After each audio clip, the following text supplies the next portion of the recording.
also as well drawing charts. So that's what I'm looking forward to use Excel for. Okay, perfect. Thank you for sharing, Abraham. Anyone else?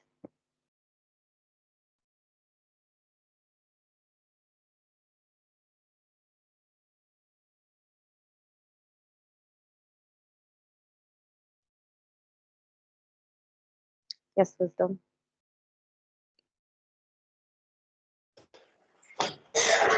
Hello, can you hear me?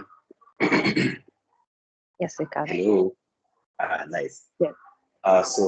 My name is Juma Wisdom. Uh, Currently, I'm in the service delivery sector. Currently, with Food for Education as a project coordinator. And I think Excel has been very instrumental, and I am really looking forward to learning more in Excel so that it can help me automate and essentially keep very clean data records, and I think help me visualize on all the data that I'm receiving pertaining the projects that I'm coordinating to better analyze them into visual structures for improvement and performance merits. Thank you. Okay, thank you, Wisdom. We could take one more person and then kick off the class.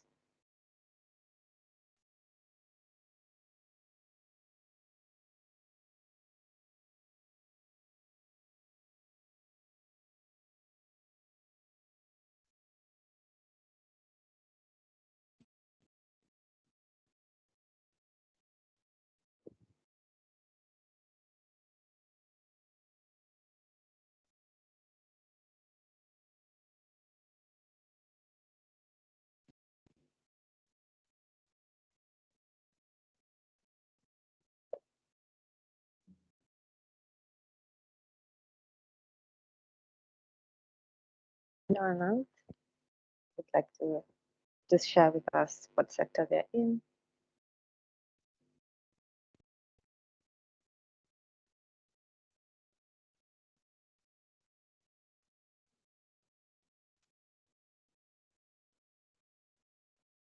Okay.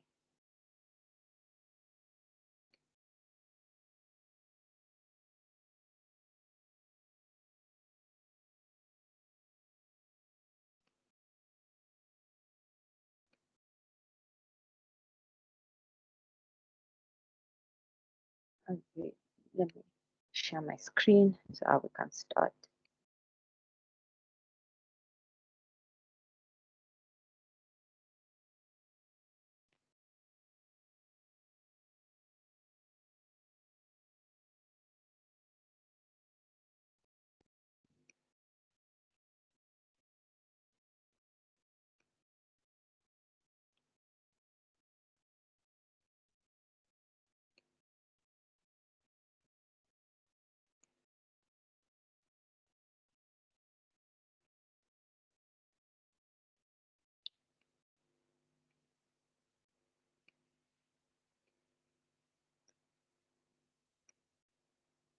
I'm hoping you could all see my Excel spreadsheet.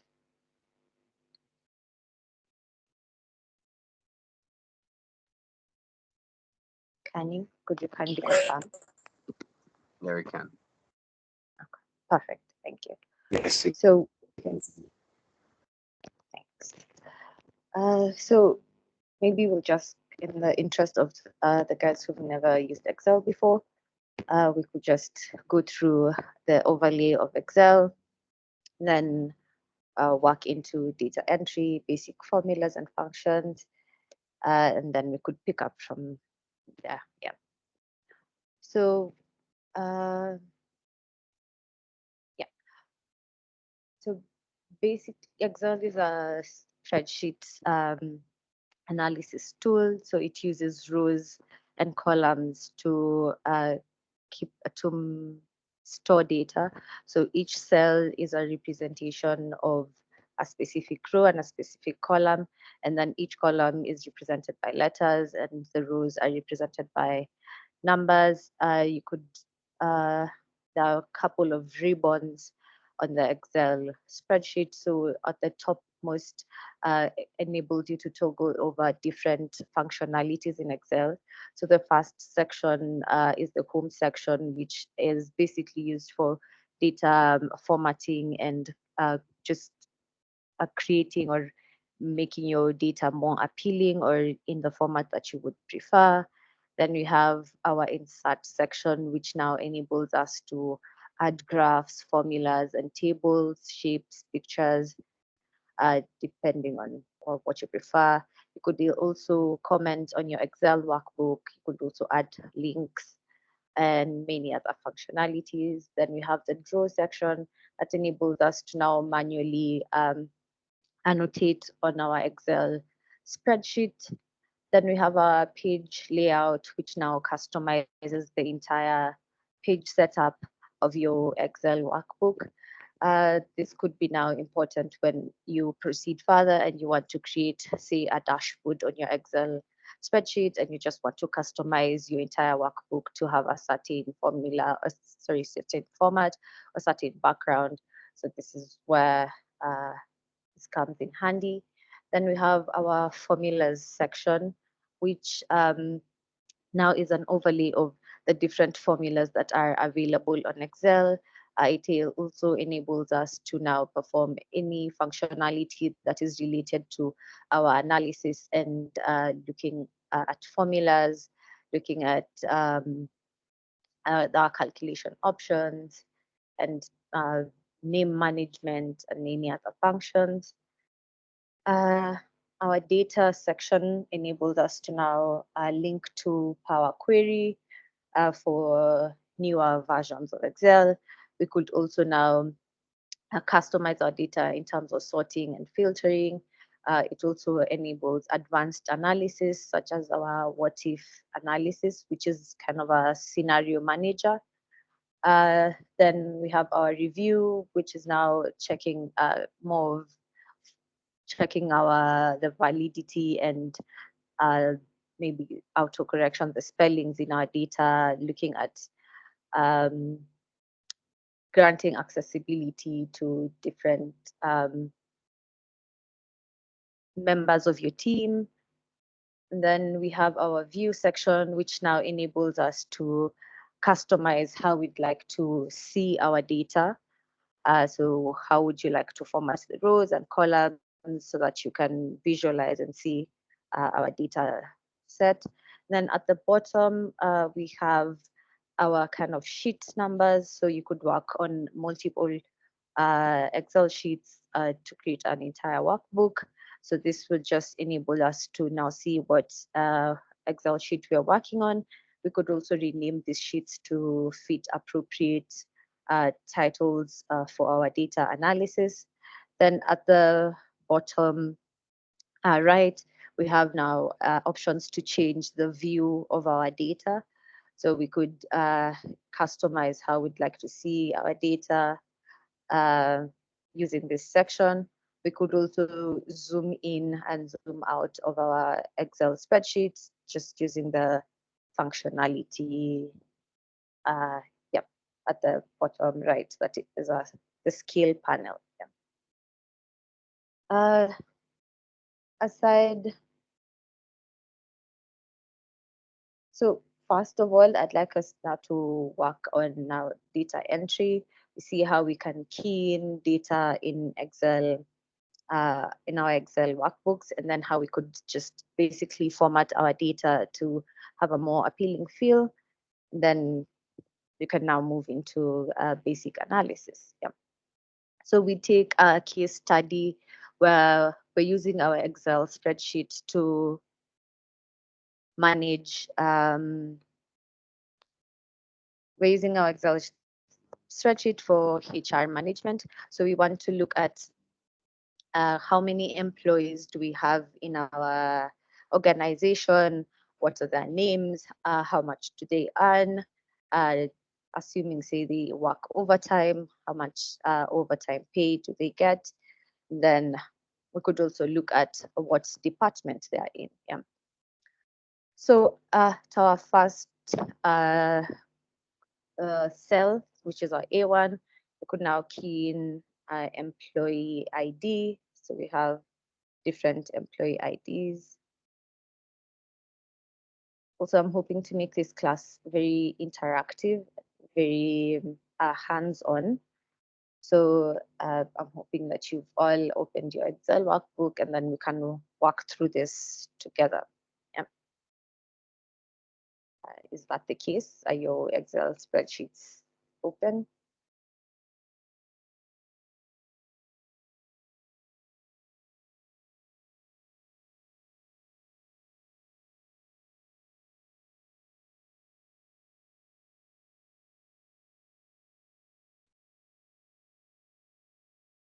Yes, no.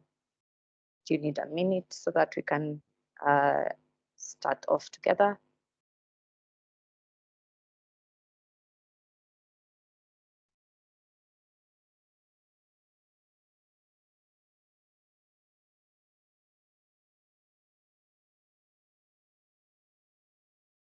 Okay, let's start with, could you hear me? Can you hear me, guys?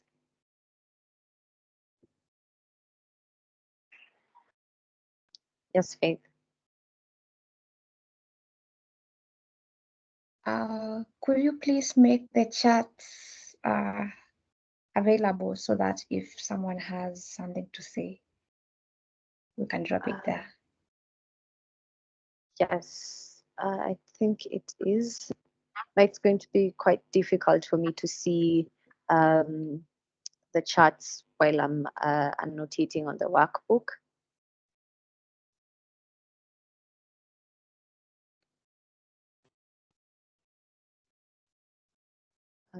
Are you guys able to paste on the chat?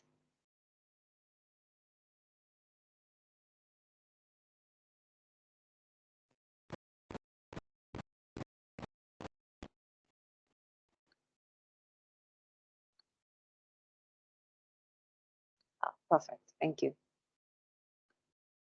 So our Excel workbooks open so that we can work through this together.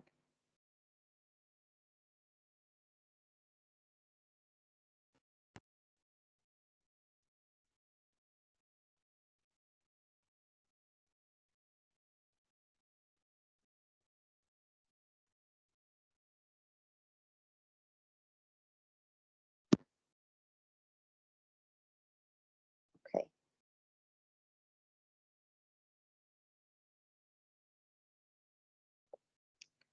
Perfect.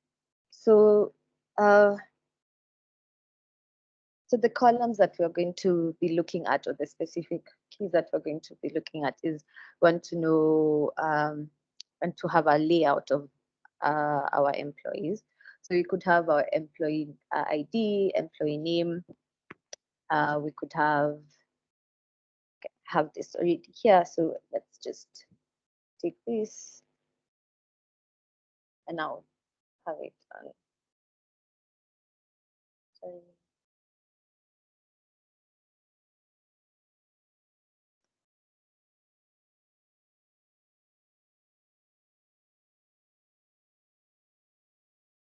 I'm going to paste this on the chat so that we can work through this quite fast.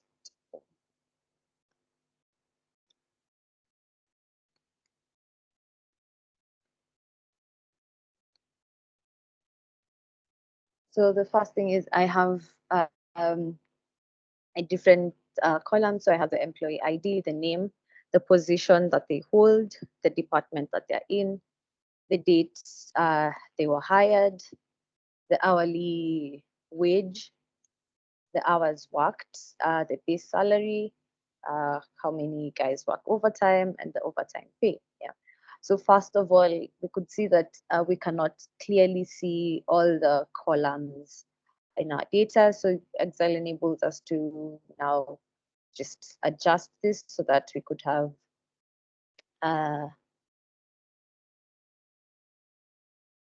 we could visualize, we could clearly see every column at a go. We could also decide to change the font of this because this is our kind of our header, so we could make this larger. Sorry, let's highlight.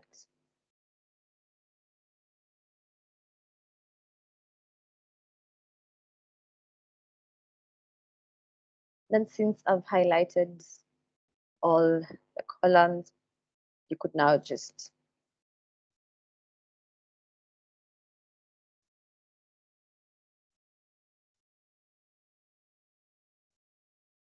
so our cursor will enable us, kind of the cursor drop down enables us to expand our cell size on Excel. Do you guys have this on your end?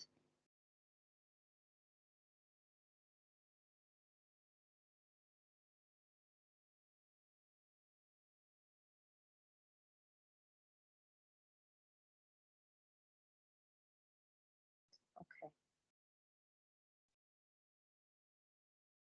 Is that okay? If I maximize my screen, I will not be able to see the chat, so I'd require maybe someone to just unmute and communicate.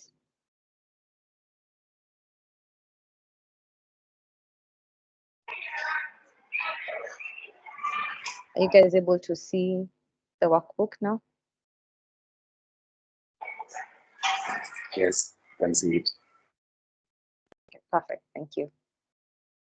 So we'll start off by now just simple data entry. We want to key in our employee ID. So let's assume we have MP.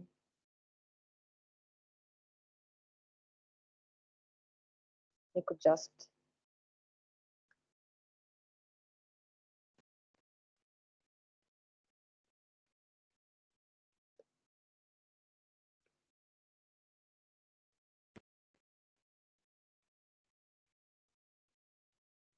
so the first thing we could look at is Excel enables us to fill our data using a specific formula or using a specific convention. So once you key in your maybe first two or first three rows, you're able to just drag down the convention that you've used, and Excel will automatically fill in the remaining rows using the same convention that you've used before. Yeah. So you could do this quite simply, but just so first you could just manually, once you've selected your data section, you could just click the small box, corner box. It will have a plus sign. Then you could just drag it down. If you wanted to do this for your entire data set, your entire rows, you could just now let's have this here. You could just now double click this, and then it will just fill in until the section that is previously to the column that is before. Yeah. So the next item that you're going to have is our names. So I had already keyed in some data before, so in the interest of time, I'll just copy paste this.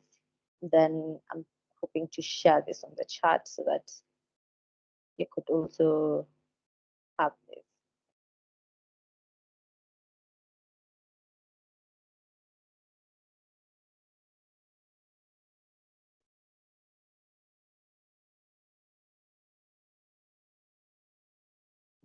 So I have the different names in my data. And then I also have different positions, different departments, different dates of hire.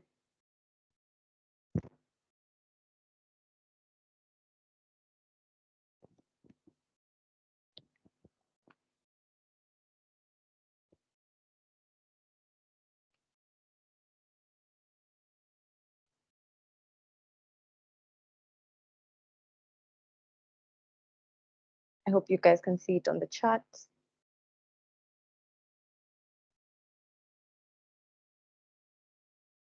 And then we could just paste this on the selected section. So a simple shortcut for copying and pasting is just if you're using Windows and um, Linux, other operating systems, just Control C. Then if you're on Mac, you'll have Command C. So Command C, Control C to copy, Command V to paste. Then, given that our data is in a different font size, a different, we'd like to now make this more uniform. Yeah. So I could just select the entire data panel. Then now I customize the font that I would like to use. So I've selected Calibri, and then we have, well, yeah. Then we could still not see all the sections, so I could just highlight this.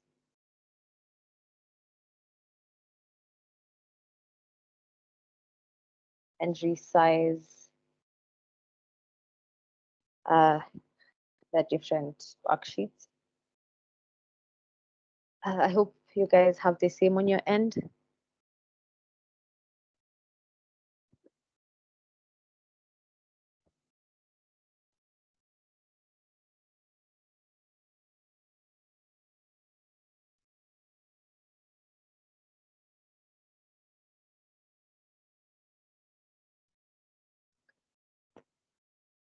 Uh, so if you notice this section of our ribbon, this enables us to see the data type that is keyed in on different sheets.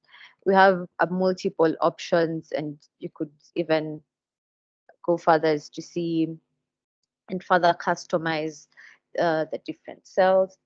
So in our section, we have the date of hire, which is practically in date format. We could just confirm this. And then we have our hourly wages, which is a number.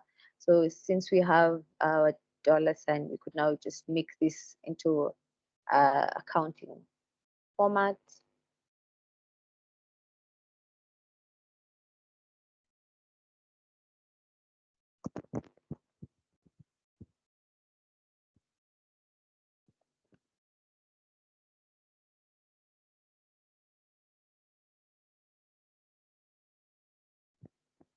And we have our hours worked in the general format. So we'd like to change this to numbers. Then you see this enables us to, once we changed the data type, we have 2 decimal places. So in this case, this is really not relevant. So we could just customize this using this section to reduce the number of decimal places. We could also increase the number of decimal places using this. Yeah. So the first thing we'd like to see is what is the base salary of each employee. Yeah. So given that they work a certain number of hours at a given fee, so we'd like to see how much does each employee earn. So each formula in Excel has to start with an equal sign. This is kind of the convention to let your machine know that we've created an instance of a formula. Yeah. So what we basically have is that you want to just multiply our hourly wage multiplied by the number of hours worked. So we have a value error. This might be because of our convention. Yeah. So let's change this.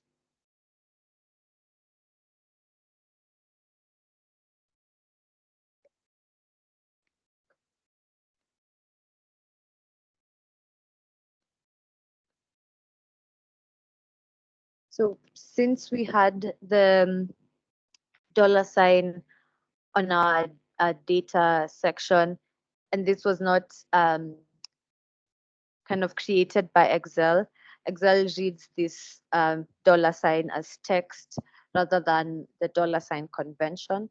So we'd like to just change this for all our values. So I just copied the first cell, and then once you it's right, yeah, once you right click on your machine on your notepad, this will enable you to visualize different functionalities. You could also do this from here. So I'd like to just paste the formula. This is the value.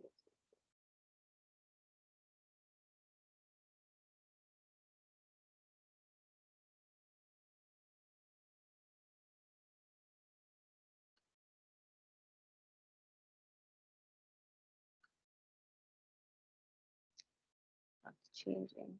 So you'd have to manually do this.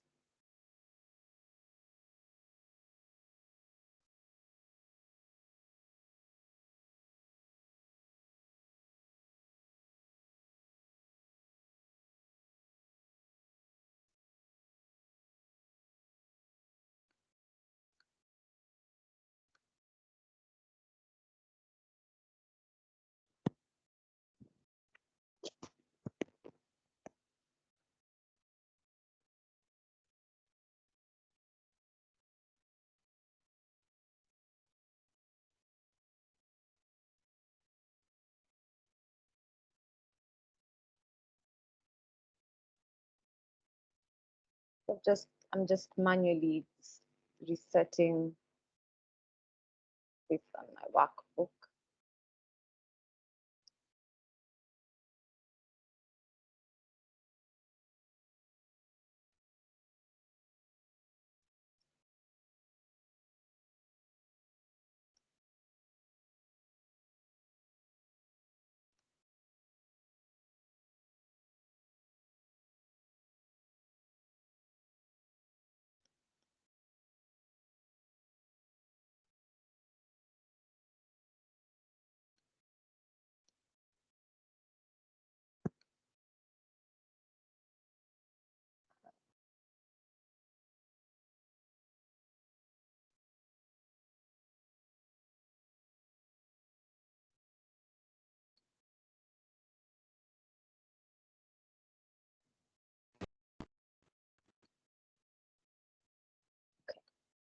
If I change this to the currency format now,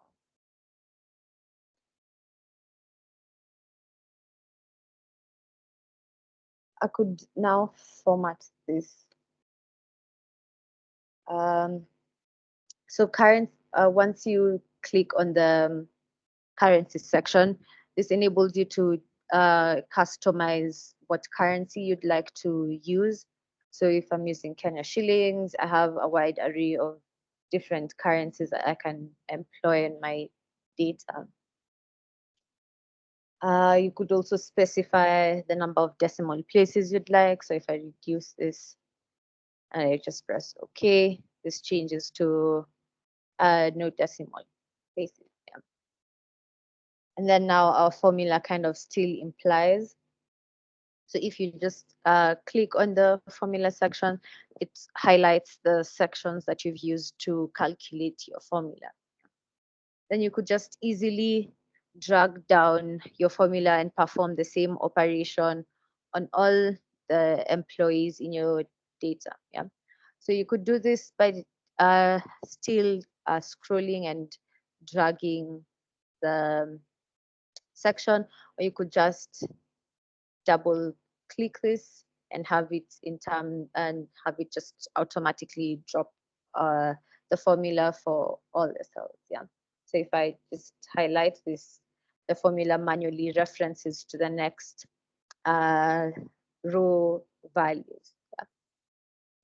Also, since we're using the accounting format, you see the convention of our values still retains. So if I had just numbers, that our values now the convention changes. You could manually now put the commas in your data just for you to be able to clearly see this. You could also just manually change the number of decimal places. Yeah. Okay.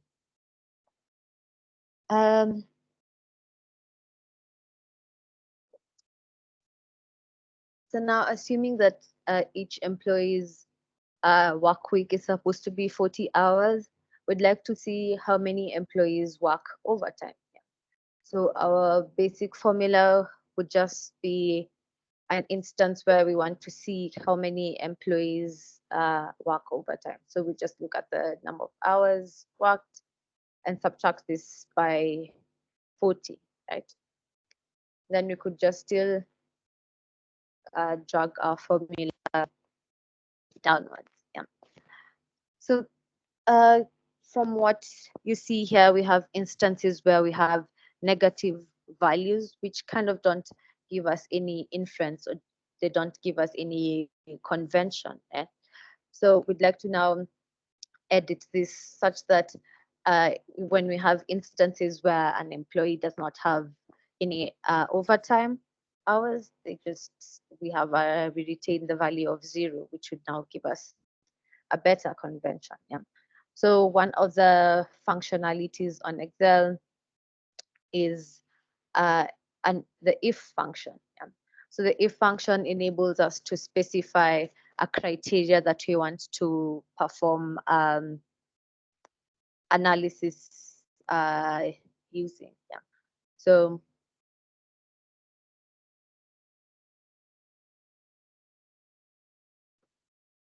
once I key in if, you see I have a drop down that tells me like the different if functions that are feasible on Excel. So we have a basic if statement, we have the if error, if we have null values, and ifs that enables us to select multiple, to have multiple logic or to set up different criteria. Yeah.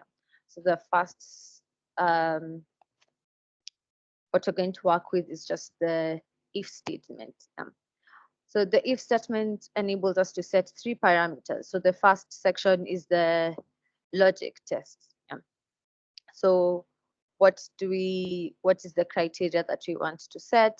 And then what happens if this is true, and what will happen if the value is false? Yeah.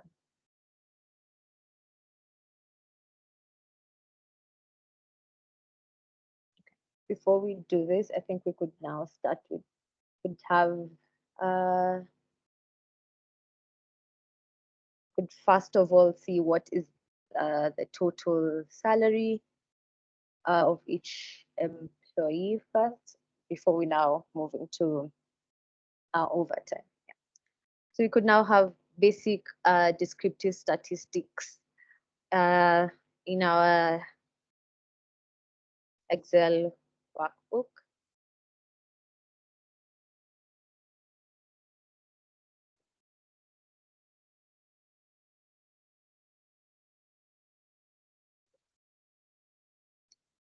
So we could find what is the total salary, or say total number of hours worked in general. And then we could look at what is the average.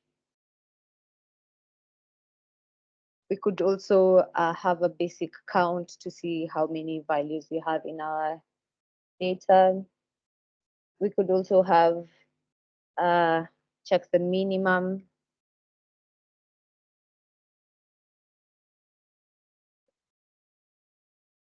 maximum.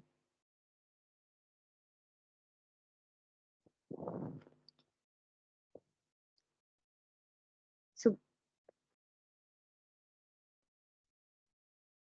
could have insert row. So you just right click and insert. Then we have hours worked salary.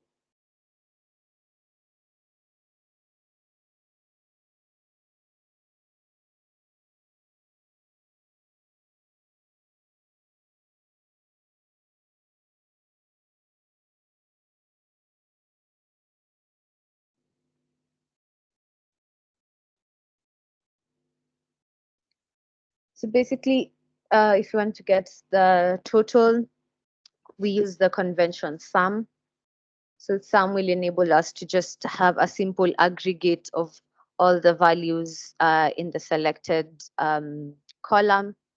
So we wanted to know what is the total hours worked by all our employees. Then since we've referenced the first column, you could extend the same formula also column-wise. So if I just drag this to the next section, you'll notice that now our convention changes from the G column to H column. Yeah? So you could just automate the calculations by just dragging the formula column-wise or row-wise. Yeah. Then if you want to get the average, this is also simply just the average. And then we could just select the section that you want to work with. Then basically just drag this.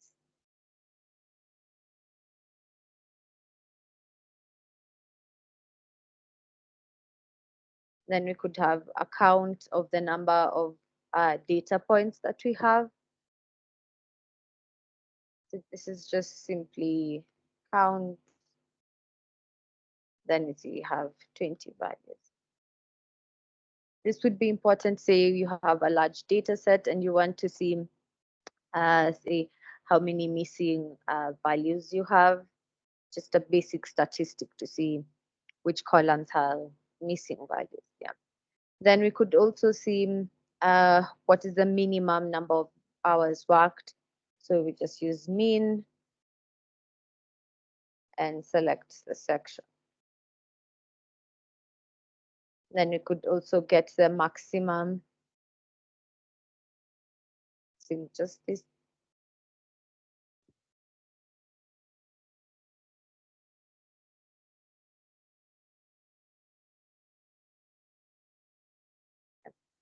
Then you could just select these and then drag the formulas across.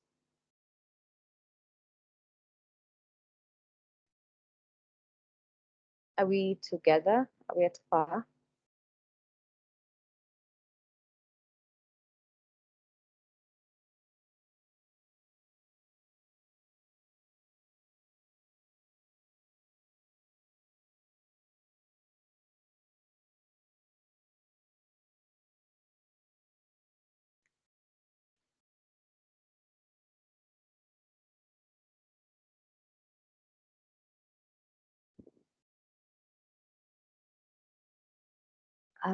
Are we together?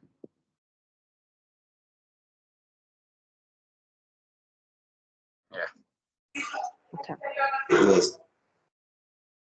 So we might also, thank you. We might also like to see, maybe we want to now have this, what is the base salary per department? Yeah. So we want to see for each department, how much are we in total paying our employees? This would be important in terms of budget allocation. Yeah. So first of all, if you want to kind of see how many unique departments we have, you could just select the department section and then just filter, and then the cursor, the kind of drop down will appear. This will enable you to see the departments that are there, and then you could now pick and choose. Say you want to see the departments.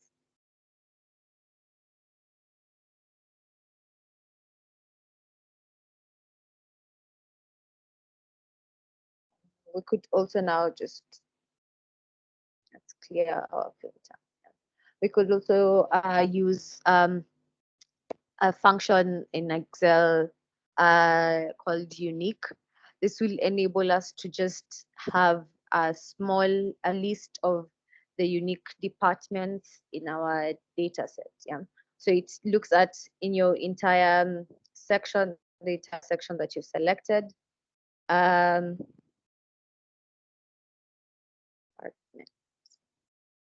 in the kind of column that you've selected, how many unique values do we have? Yeah. So we'll just simply have this as the equal sign, and you could now have unique. Yeah. Then we could have just select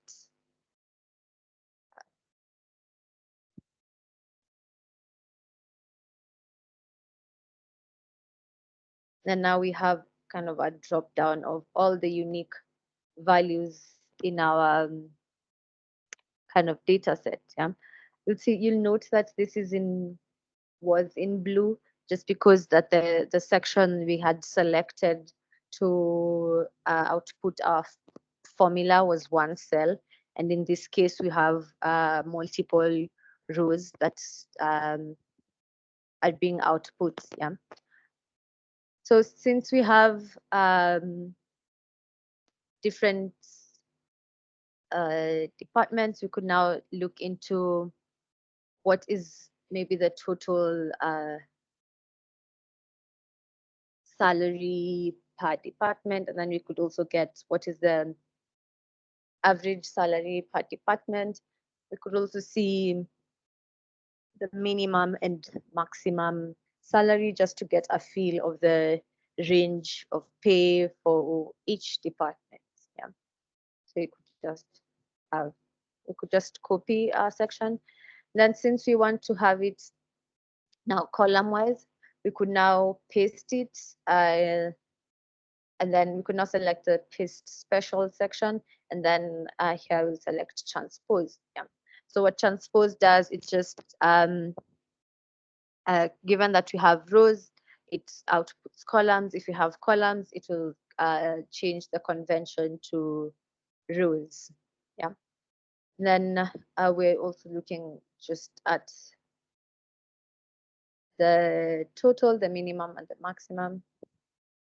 We could also have the average, so we could just delete this section. So we could delete by just shifting our cells to the left. Yeah. So our convention is we want to have just the total salary only for the engineering department. So in this, we just use the simple formula of sum if. So we just have the formula here. Then the first output is kind of which section are we looking at. So what section would you like to use as the criteria for performing an operation? So we'd like to sum if the department, so we'd select our department section, and then our criteria will be that they fit in the engineering department. Yeah. So we could go about this in two ways. So we could just manually type this in. So we could not, and then if you're manually typing this in, you'd have to kind of have opening parentheses and closing parentheses, because this will now alert your Excel workbook that this is text. It's not a cell. It's the convention for inputting text. Yeah. But since we already output our department aside, we could just reference to the department that we want. So we want an instance where if someone is in the engineering department, so we just select the cell that is a placeholder for our department. Yeah. And then lastly, we'd select now what is the range that we'd like to perform the operation on. So we just like to do this on our base salary. Yeah. Then we just close the bracket and insert this. So this will just give us the total salary of guys in the engineering department. Say we'd like to now drag this down and have all departments, we just simply double click this, and then you note that the formula drags down. However, you can note that once we drag down the formulas, it's not referencing to the section that has our data. Yeah. The first values reference, the section that you want to look at is from D2 to D21. But once we just drag our formula, the section now kind of shifts to by one cell block. Yeah. So to control for this, Excel enables us to reference a specific cells. Yeah. So there are two conventions for referencing in Excel. So you could either have absolute referencing or relative referencing. Yeah. So in this case, since we want to just pick the specific columns and the specific row, we use absolute referencing. So this kind of holds both our columns and rows constant. Yeah. And we do this using the $sign. So if I have my $sign just in the midst of each value, so I'm kind of holding the column constant, so the D section is constant, and then I'm also holding the row constant. So I'll just have this for both instances.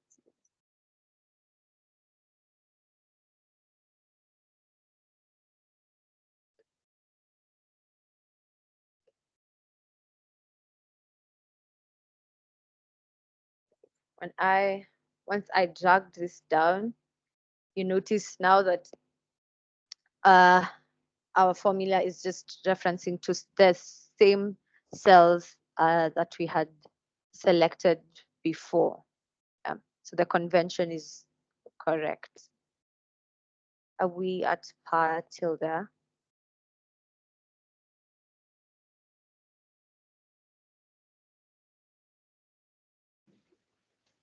Hi, I Hi. do have a question. I got lost somewhere Go on ahead. the unique function on the departments. Will you kindly repeat that? Yes, I could. So the unique function enables us to pick out in our entire column or the column that you selected, what are the unique values in the cell. So it removes the duplicate instances in the selected column. So when you just key in the convention equals to unique, then you just select the column that you want to feature, and then this will just kind of remove instances where we have duplicates. Then it will print out only the values that appear once.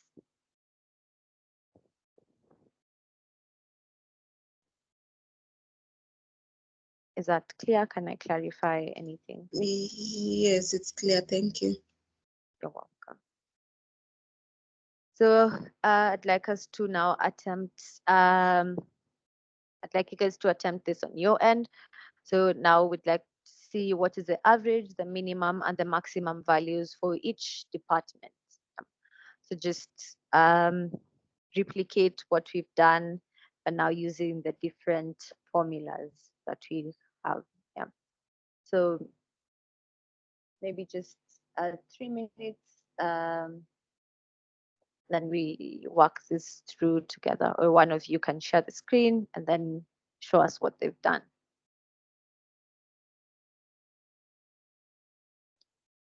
So just to repeat this, I'd like you to now perform the same operation and then get what is the average, the minimum, and the maximum value for each department.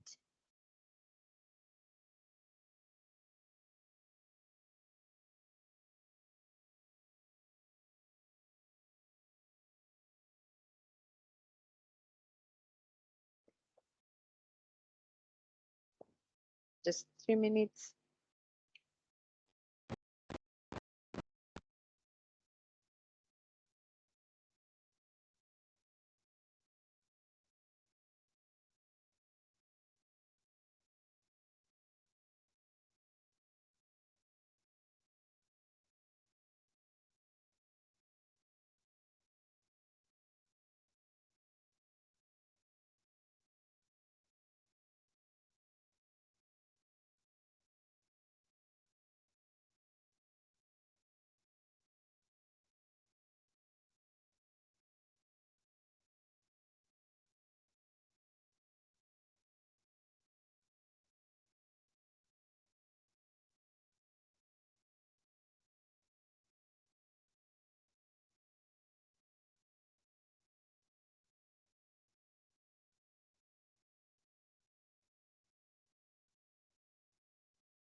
Have you been able to do this?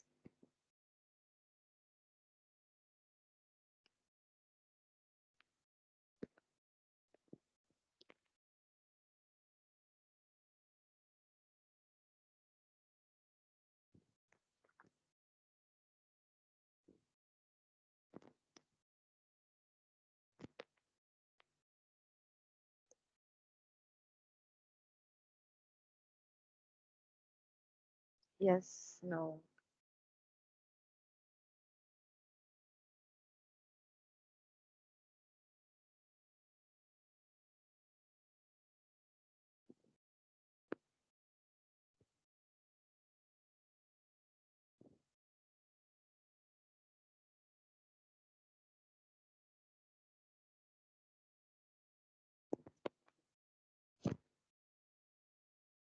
Uh, does silence mean we've been able to do this, or could we work through it together?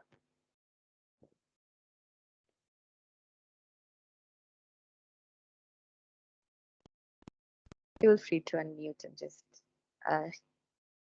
pitch in.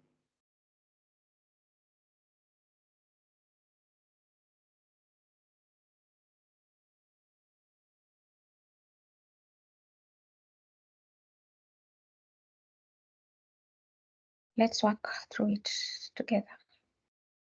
Okay. So similar to what we had for the sum, we could also have the average if. Yeah. We have the average if function, yeah? And it also takes the same parameters that we had in the sum if. So you select the range that will you want to fit a criteria on. So in our case, we had our department.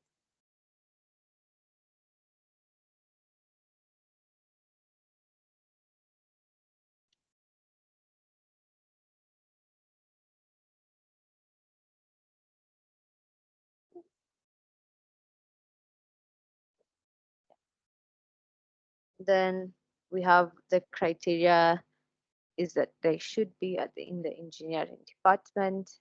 Then the section that you want to look at is the base salary. Yeah. Then similarly, we just want an instance where we have a fixed referencing. So we just want to reference to the same column and the same column and rows. So I just simply copy this because the convention is the same.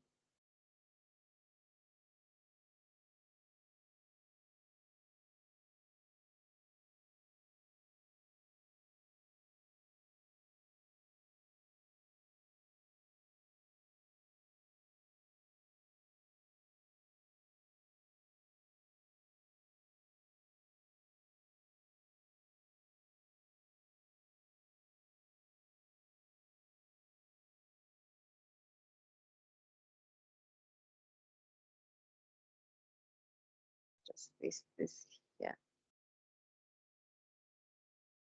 We want to get the average of each department. Then the same thing for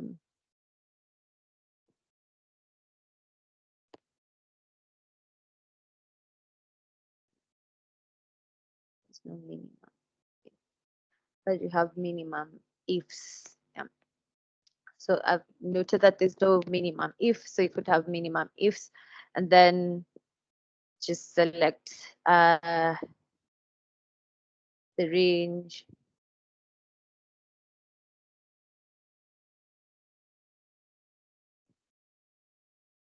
So the first section is the minimum range, and then the second argument will be the criteria range.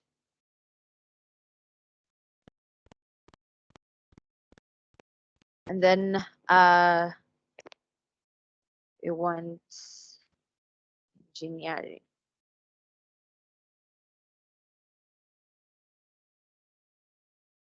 Noise, noise.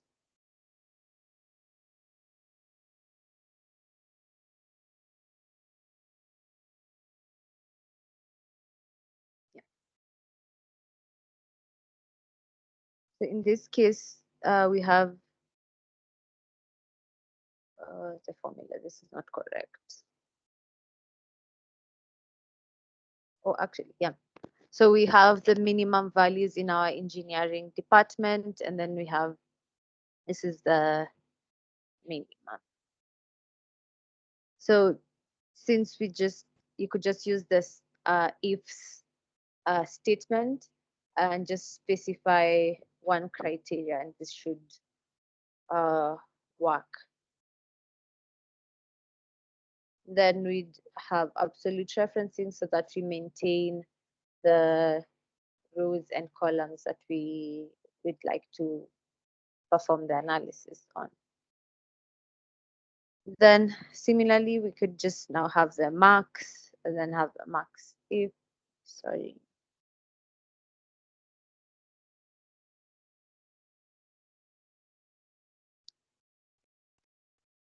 And since the convention is just similar to the minimum, I'll just copy the specification and have it here.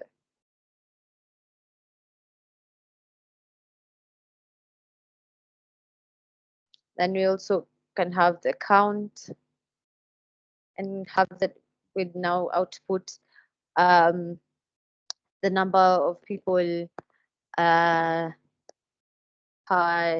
department. Yeah. So we want to count this range.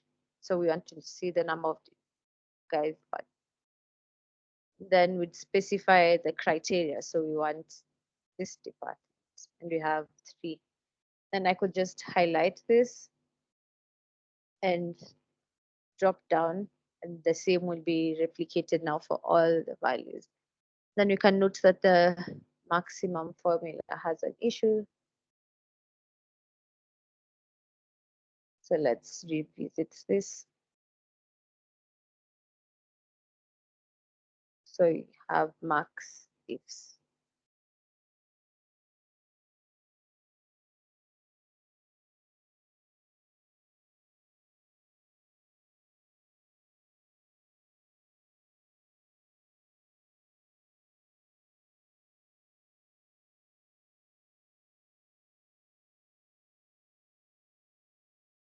Then you could change the convention to currency.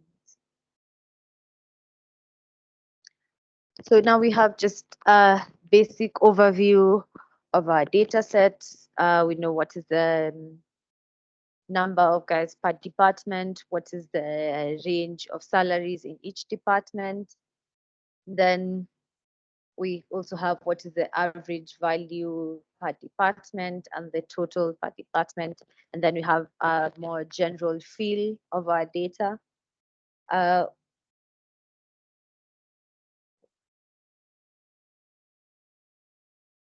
Also a shortcut for just having a bold to make your cell bold is just, I think in your convention be Control B. This will make the value or the cell value bold. Before we proceed, is there any question? Is there any section you'd like me to go over?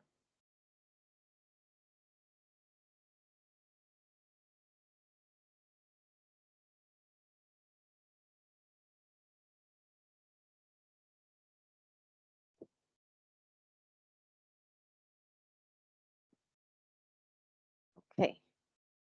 So let's now circle back to our instance of overtime. Yeah? So we have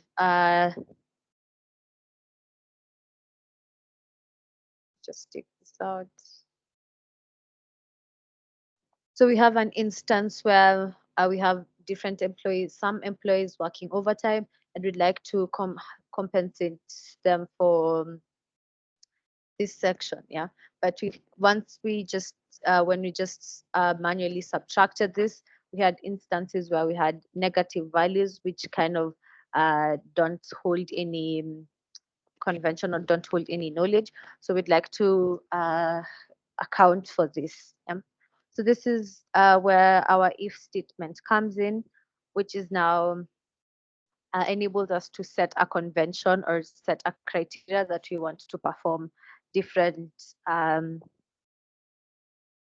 analysis on. So if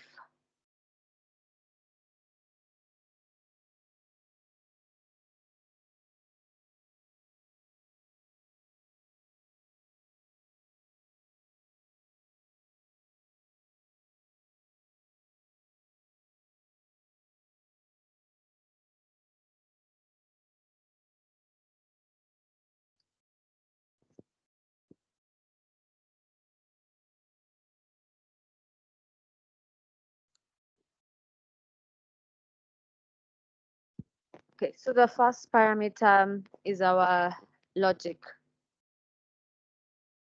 test. Yeah. So we can have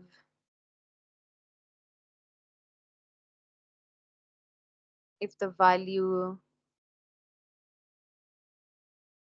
is greater than the number of hours that we work, so it's greater than 40, then we'd subtract the value minus 40. And then an instance where this is false, we'll have 0. So kind of our convention is if the number of hours that you've worked is more than the required cap or the required hours, which is 40 hours in a week, we have you get the difference so that these are guys who are working overtime. But if this is not the case, we just have an output of 0. Yeah. Then we could now just drag this down. Then now we see the instances where we had negatives have now been replaced with zeros. Yeah. So this now will enable us to now calculate what is the overtime pay for each employee who works extra hours. Yeah. So let's assume that you're compensated half of your hourly wage once you work overtime. So we could just have 0.5, just 0.5, then multiply this by the hours, and then we could multiply this by the number of hours that we work. Then we just simply jog this down, and we have the compensation for each employee that works overtime. Also, we could just have our simple total salary.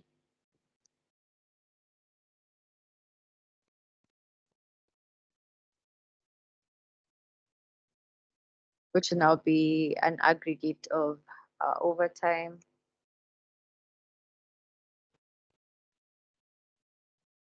plus the base salary.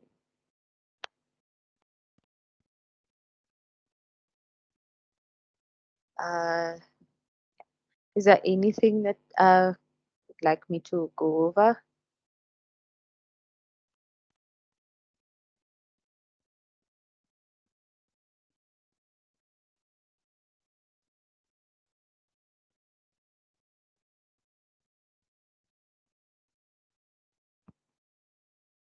Okay. So say we now have this we've completed our simple template. Now we'd like to now kind of get a feel of what is going on, or maybe now we want to analyze our data and see maybe what is the highest paid person, what is maybe a maximum the highest salary, which department takes up requires the most input in terms of which department pays guys the highest, so on and so forth. Yeah. So let's start with the simple one to see who has the highest salary. Yeah. We could do this in multiple ways. One would be to just simply sort our data using a specific using the total salary. Yeah. So we could just select our entire data. Then you could just simply you could highlight, excuse me, you could highlight the this section that we are working on by just going to any cell inside the template and then just having Control A. This will highlight the section that you want to look at. Alternatively, you could just manually select the section that you want to feature. You could just do this. I could also select it using the rows. You could select column wise, whichever you prefer. Right? It's just simpler to have Control A or Command A. Yeah. Then now we have our sort function. Yeah. We could decide to use the very simple sort and maybe just sort our data and have it alphabetically. So we have all the names alphabetically. We could also choose to have it uh, in kind of reverse order. In our section, we wanted to know what is the highest salary. So you could now also kind of customize the sort function. So once you just go to the sort section and then you pick custom sort, you could select now the column that you want to use to sort your data. So in our case, you want to sort using the total salary, and then we're sorting using the values. Then we want to see what is the, could pick the smallest to largest, but in our case, we just want to see what is the largest to the smallest. Yeah. Then we can now see that Kevin Turner has the highest salary. Yeah. You could also do the same and see which employee has the highest works uh, overtime. You could skim through your data and identify that we have one who's working uh, 10 hours of overtime. Yeah. But in the case where you have large data sets, you could now select overtime. Then this would organize this largest to smallest. Yeah. Then now we see Christopher Evans as the highest, works the most. Yeah. We could also go about this using conditional formatting. We could highlight the value that has the highest or the lowest using different criteria. Yeah. So if I just select data, I could select the total salary section, then just click on the conditional formatting. So this enables you to perform different types of formatting. So you could highlight cells using rules. So you could pick greater than, less than, between, equal to, text that contains a certain criteria. You could specify using the dates.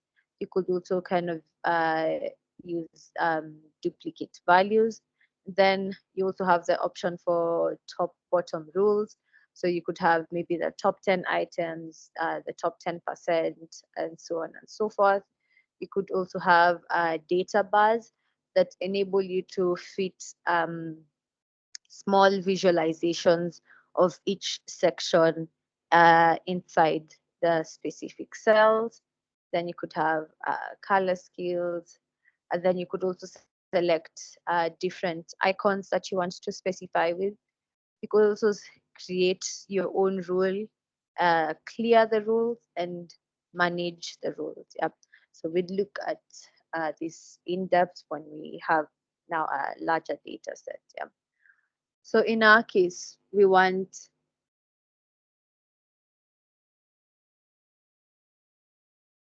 uh,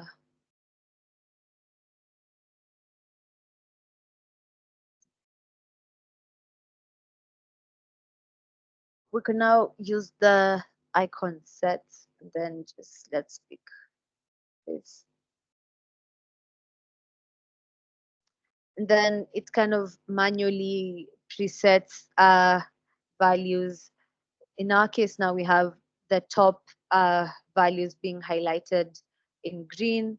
So say kind of the top percentile of our data is being highlighted in green, and then we have kind of the midsection being highlighted in yellow, orange, yellow, and then we have kind of the next section being highlighted in red, and the next section being highlighted in black. Yeah. We could change this and have an instance where we want to see how many people earn above average. Then you could select the kind of color that you want. So we'll stick by the convention.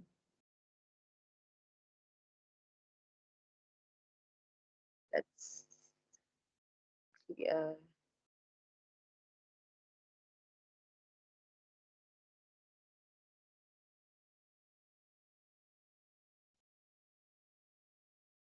So we've selected the section of employees that are above average. Yeah.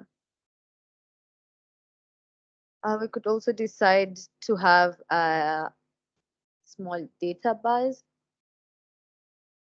Clear our rules first.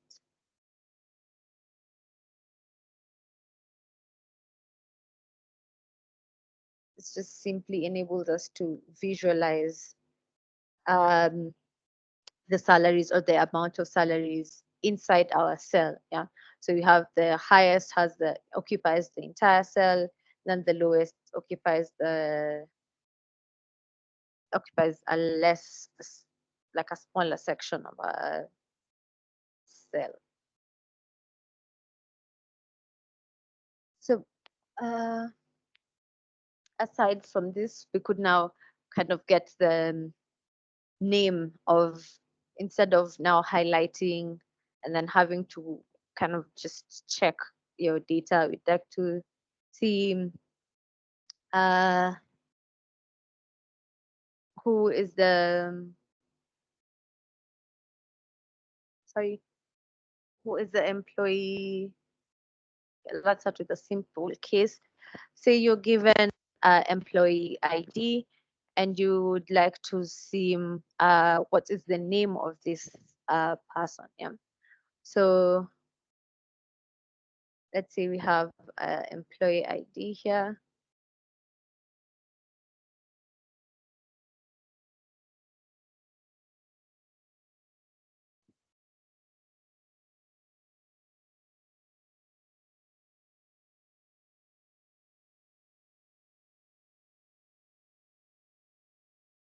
We have an instance that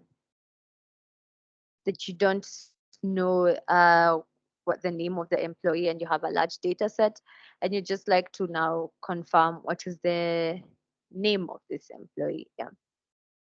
So there are different functions in Excel that enable us to look up through our entire data and then find specific values. Yeah. So previously, you could use H lookup or V lookup, but recently, the Microsoft team came up with X lookup, which kind of negates the purpose of V lookup and H lookup, because it will give you an exact match of what you're looking for. Yeah. So to simply call our lookup function, we just have the equal sign, X lookup, and then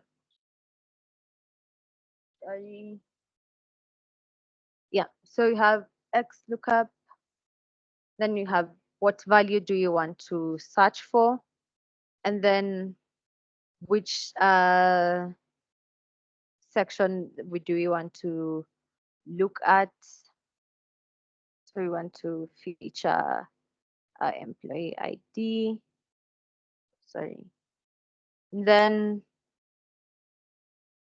we now specify the return array. So what do we want to find out? So this is the name section. So we see that our employee ID 16 is Megan Turner. Yeah. So if the fact that we've used referencing, if we just simply change this to maybe employee 18, our formula automatically updates itself. Are we together till there?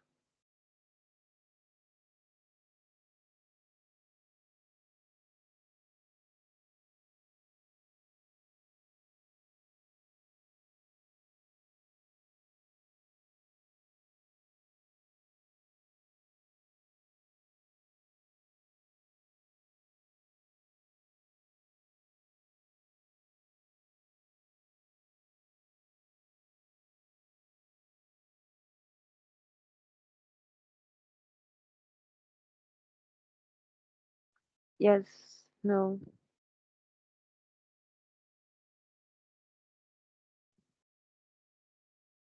Is there anything you'd like me to go over? Any function that you've looked at that's still here that you'd like me to go over?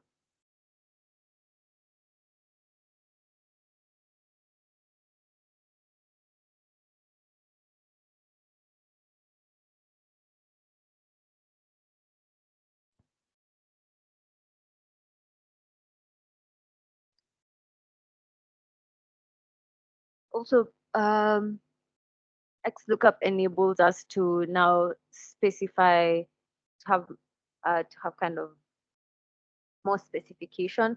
So you could set a parameter of if you don't get the value, what do you assign? So let's say we decide, say, not found. And then you could also specify kind of the match mode that you want. So do you want an exact match? And then you could also specify if you don't want an instance where you have kind of the exact match, you could have the next smallest value, the next largest value. You could have it kind of random, quote unquote. And then you could also specify the type of search mode that you have. Yeah. So this is especially important when you have a really huge data, and then now you want to like go through and look for a specific value. So the search first to last will now just go through your data in a more, if I could say, chronological order, and then last to first we now do the inverse. Binary search will kind of split your data in two and then search the first section. If it doesn't find the value in the first section, it will look through the second section. So this is very important when you have like really large data. When you use a binary search, it's more computationally efficient. Yeah. So in this case, if we had, say,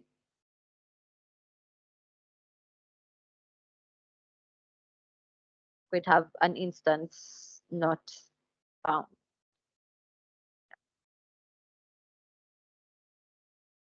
Okay. The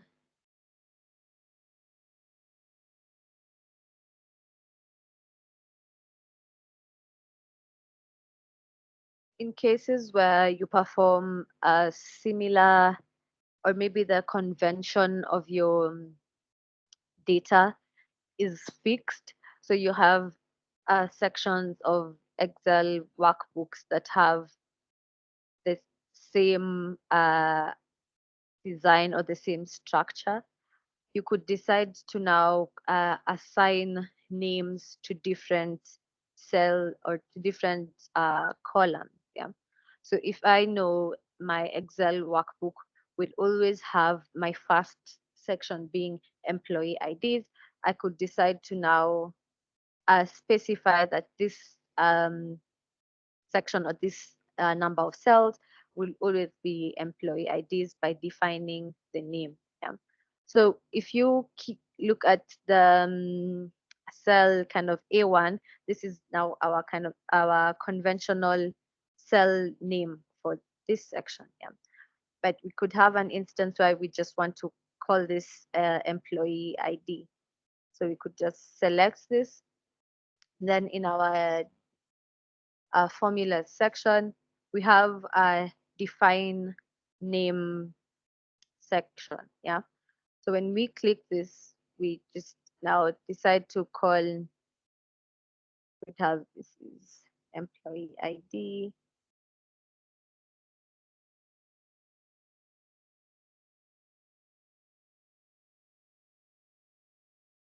Then we specify which cells.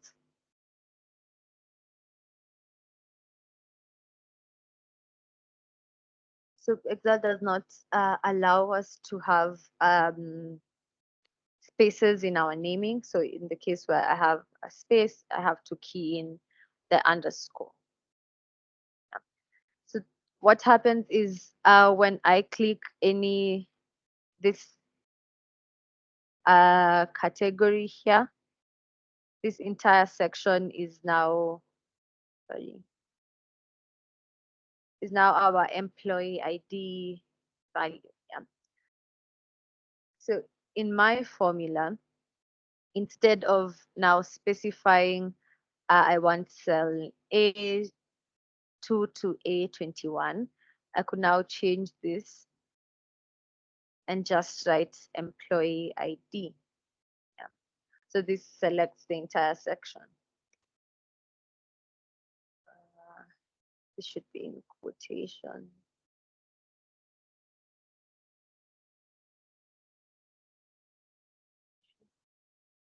No.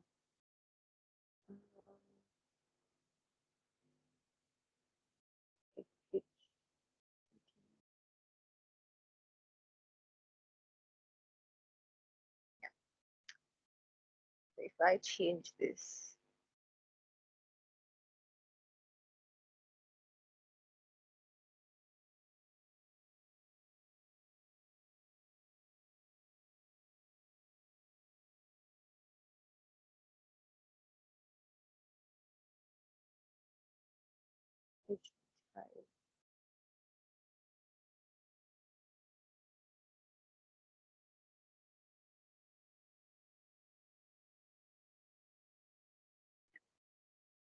so now in my case, I could just now specify I just want employee ID. I could also do the same for the name section and change this column such that all these will be defined by the name.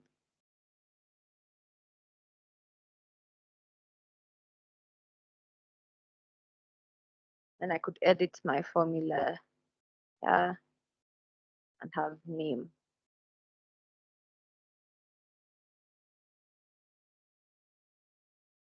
So this will enable you to just easily walk through your data. So imagine an instance where you have uh, a couple thousand of columns. If you keep dragging or selecting the entire section, it could be uh,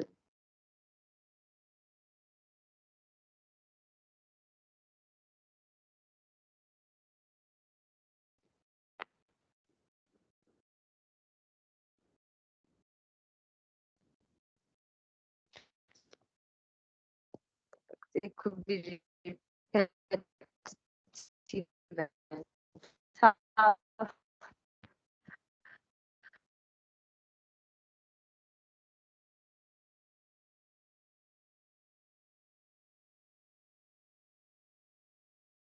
Any questions?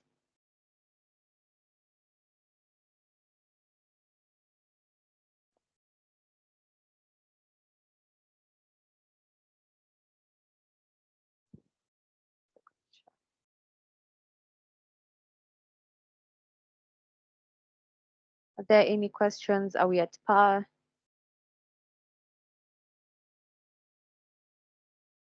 Could I go over anything? Kindly feel free to just raise your hand or just unmute and speak up.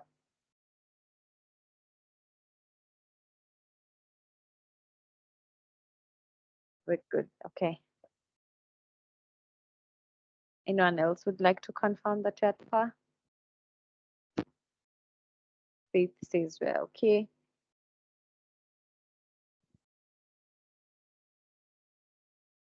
Okay. Nation also says that we're good. All right. So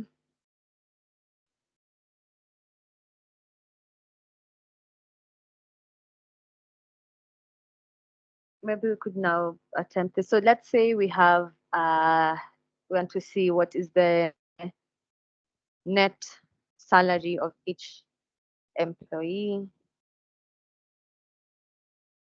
Then we have our tax, which is 30%.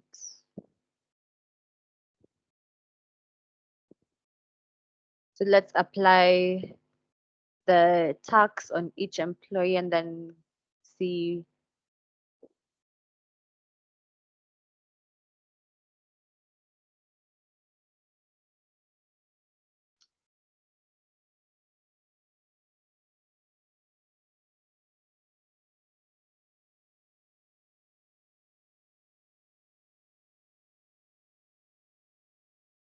I'd like you guys to just apply this tax across and then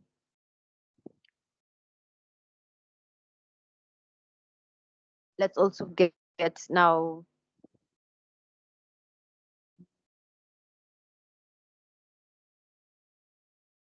let's have output for who is the highest paid.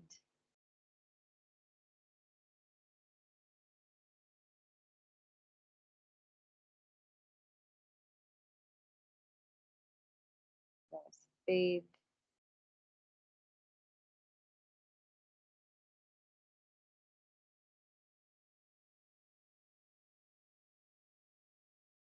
Then we could also see the department.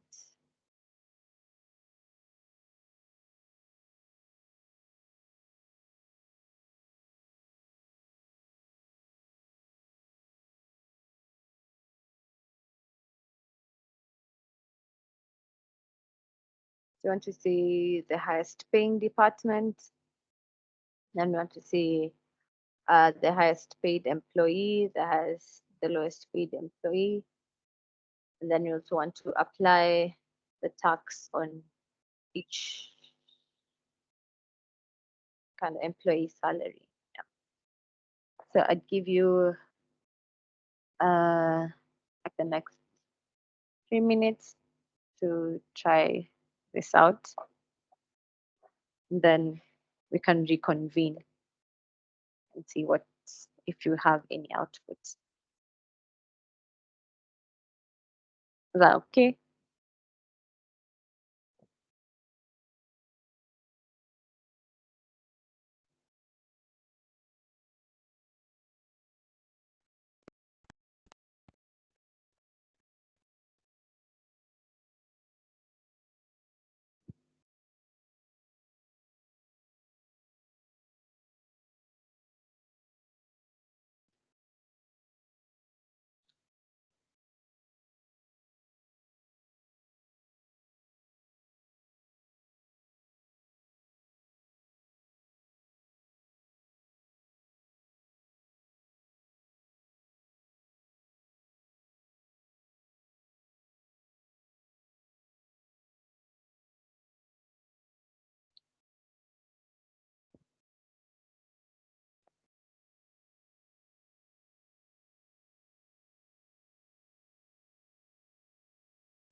Have you been able to do this?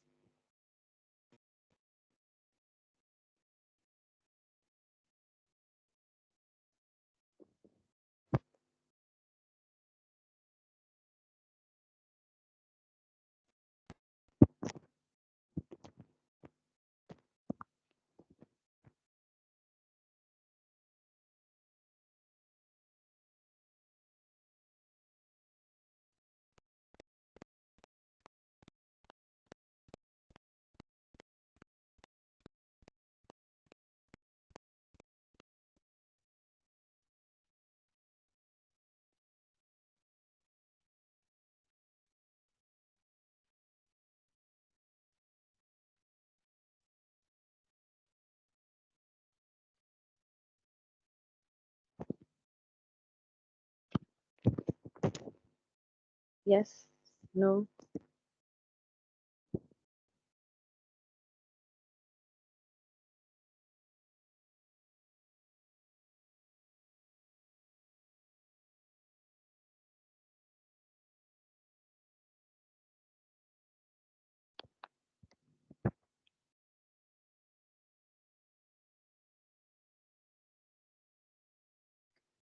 So for our net salary, we'll just simply take the base salary and then multiply this by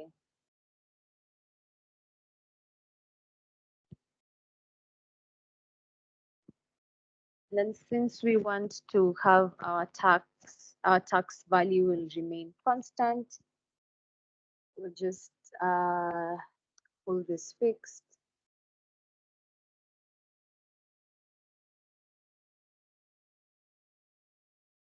Then I'll just drag down. And then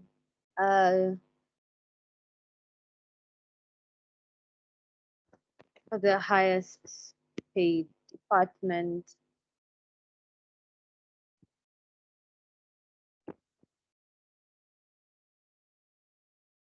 look at the average. You could simply just select this and then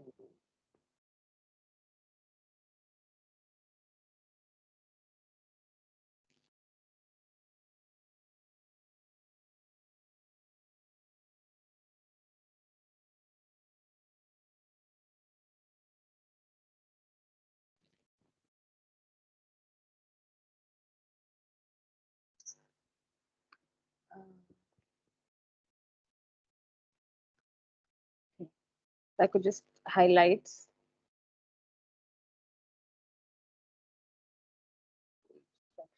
So you could select the top item, just like and we see operations is the highest. And we could also see we now combine and have what is the marks in this section, which is 24. Yeah. Then we could also now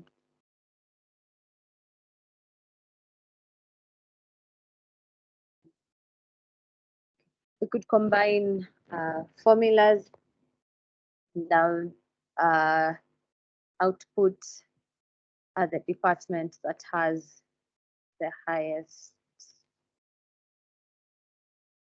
So we actually we could use the index function.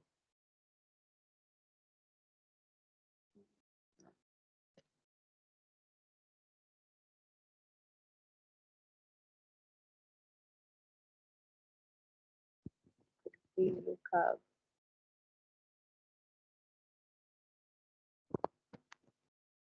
up value. But this is in a case where we have a large data set. Maybe we had more. In this case, we could just simply scan through and see. Sorry. In this case, we could just simply scan through and see which department has the highest amount. but there are instances where your data set is just too large for you to look through this. So this would be now more important. Look up the value. Then, yeah. So we have operation. So you could also have who is the lowest paid. So we could also still look up. Then we already had the minimum. This is in terms of base salary. Let's just use this. And then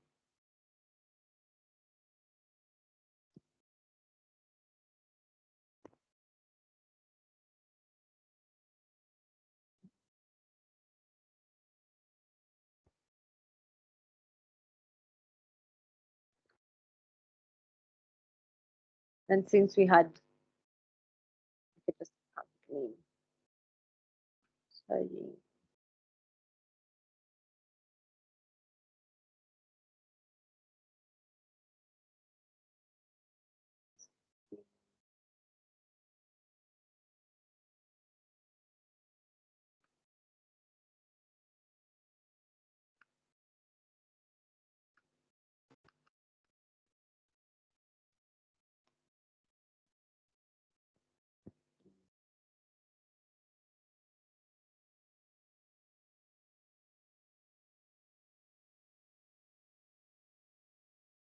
I'm using the lookup, should be X lookup.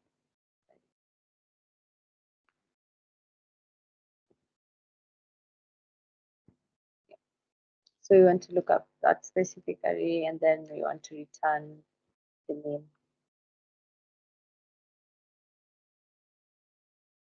Then we could still have this and then change our reference.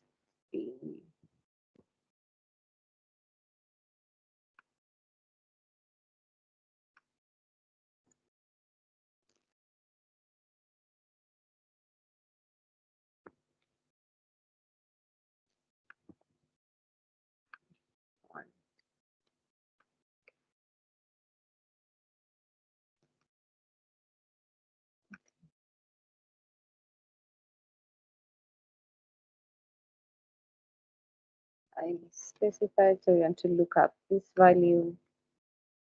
Then we select the array that we want to look at.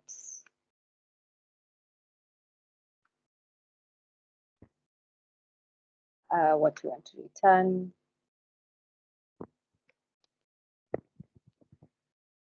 Then just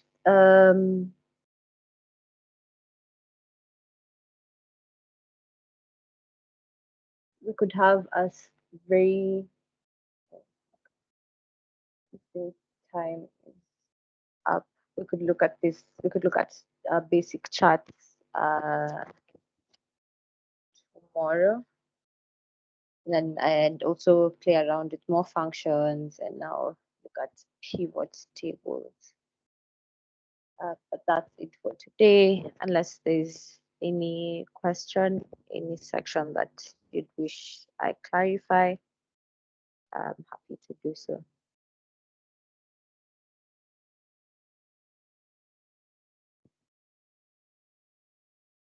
Yes, Wisdom.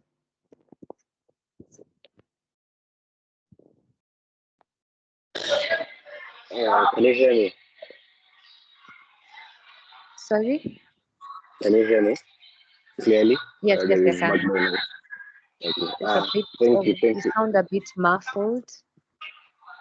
And now? How is it? Better. Mm-hmm. Better. Just an appreciation and a request. I appreciate you have really highlighted like most of the bits that we really want to understand, and maybe if you would share the recording as well, because I think I'd speak for myself. I have experienced a bit of very bad connection, but it seems that if I had maybe a bit of like 2 minutes of the break that I had, I would understand better. So please share the screen, the recording, so that you can maybe look into it even after class and get to understand even better. And yeah, thank you. Yes, I think Lula will be sharing the recording, if I'm not wrong, after this, so don't worry. Okay, thank you.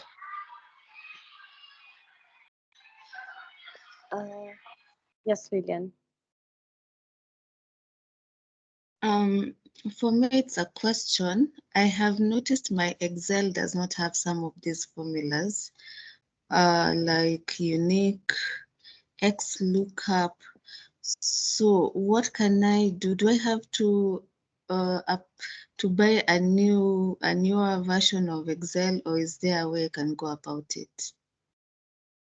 You might have to update your Excel, but in the next class, I could share alternatives to the functions that might not be available on the older Excel versions, just in case the option to update is not feasible.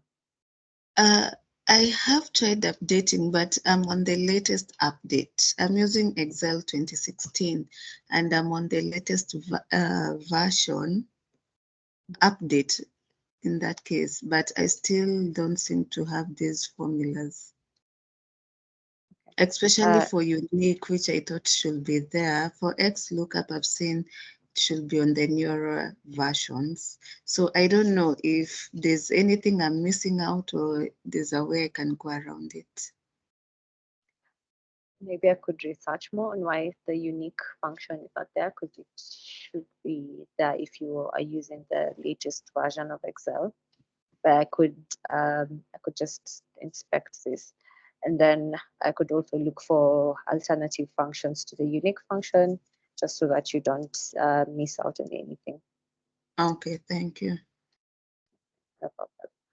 Also, I've just shared my email on the chat in case there's any question you aren't able to ask in class. You could just reach out to me via email, and I'd be happy to assist. Yes, Wisdom. Okay, thank you. And then on another thing, I understand you're using the Excel on Microsoft. Yes. Can you also try and apply the same on Sheet, or it is a totally different conversation? Like the online version. Yeah, Google Sheet, yes.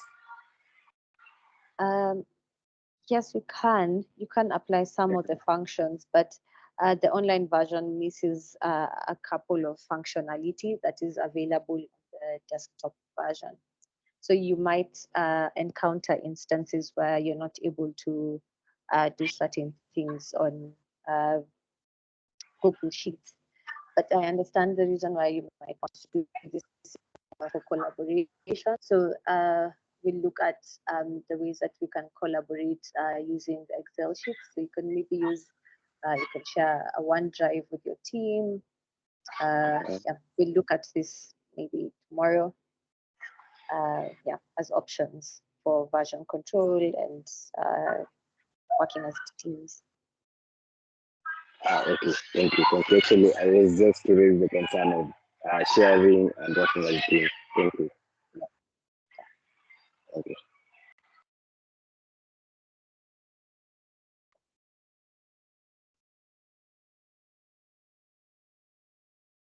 Is there any other question before we call it a day?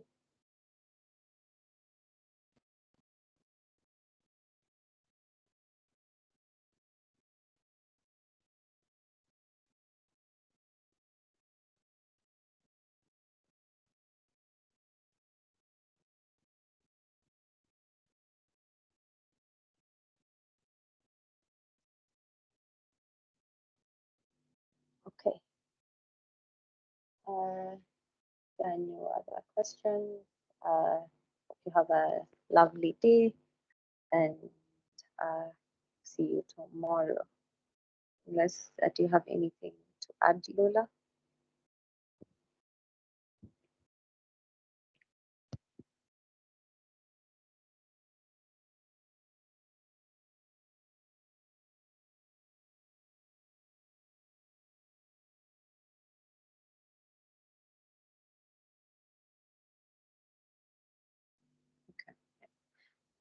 Yeah, I can.